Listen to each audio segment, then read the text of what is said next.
Laila was a little girl with short, curly brown hair and beautiful brown eyes. She was always told how beautiful her hair looked because it was so full and made her look smart. She was an 8-year-old in the 3rd grade who sometimes experienced many emotions but was unsure what they were. Sometimes she cried, sometimes she yelled, and sometimes she was not happy, but there were no tears. The neighborhood knew Laila and her mom, the woman with a round face and a jolly smile. She was a very friendly cook who owned a restaurant and greeted everyone nicely. Laila had 2 brothers and was very close with her siblings. They usually played soccer together in front of their house after school. Most times, her brothers were very loud and playful, and Laila could not always keep up. Maybe because she was a girl or because she did not understand what to do when she felt that way. She would always leave the game upset and go into her room and shut the door. No one could talk to her till she was ready. Her mother would always tell her, "Emotions are part of a human being, but we need to learn to control them." But Laila did not understand. One day, Laila participated in an activity with her classmates at school. Pieces of paper were rolled up and the kids were expected to open them up to discover and do the activities in them, ranging from saying a poem to writing about their dream to what they would like to be when they grow up. Jack, a kid who was very chubby and huge, threw his paper at her in a fit of mischief. He was always picking on others and throwing the pieces of paper around the class. This made Laila so mad. She yelled at the kid, and the teacher was cross as she scurried to where the kids were.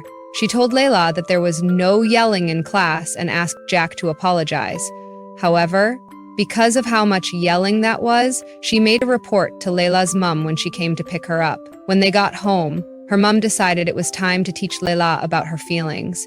She knew no lessons would be learned if she proceeded to scold Laila. It would only make her worse. So she took Laila to the learning room and brought some whiteboard markers with different colors. Laila was hesitant because she did not know if this meant she was in big trouble. But she knew she had to obey, especially because she knew she would be in big trouble if she did not. Hey Laila, today we will learn about your feelings and what you can do when they show up. Feelings are friends. Sometimes they try to come at you unannounced. You must learn to control them so they do not disturb you and get you into trouble. Now I have a red marker.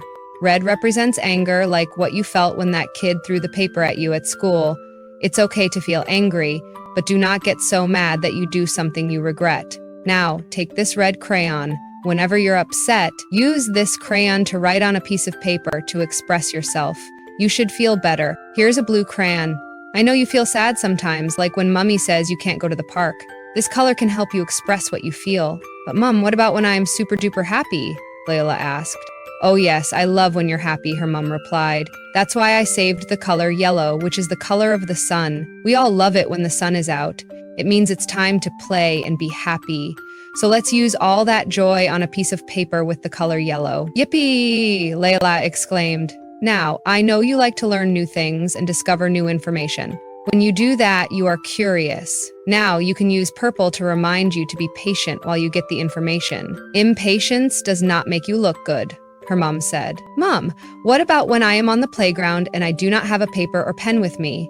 Laila asked. That's a good question. We are going to practice breathing in and out very deeply and very calmly, her mom said.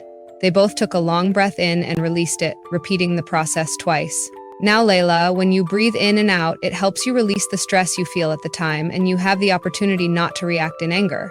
You can also take a walk around the playground by yourself. By the time you're back, you feel a lot lighter. Okay, Mom, I would try this, Laila affirmed as she nodded her head. Laila used these colors from that day and found out she was calmer in expressing herself and did not get into trouble. However, one day, on the playground, she got into an argument with her classmate who tried to take her ball away from her during soccer. She could feel her temper rising and almost yelled when she remembered. Her mom saying, Laila, when you get angry on the playground, take a run. So she took a run. She felt the breeze across her face and her chest felt free.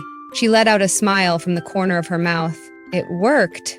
Laila learned that feelings are normal, but controlling them is up to us.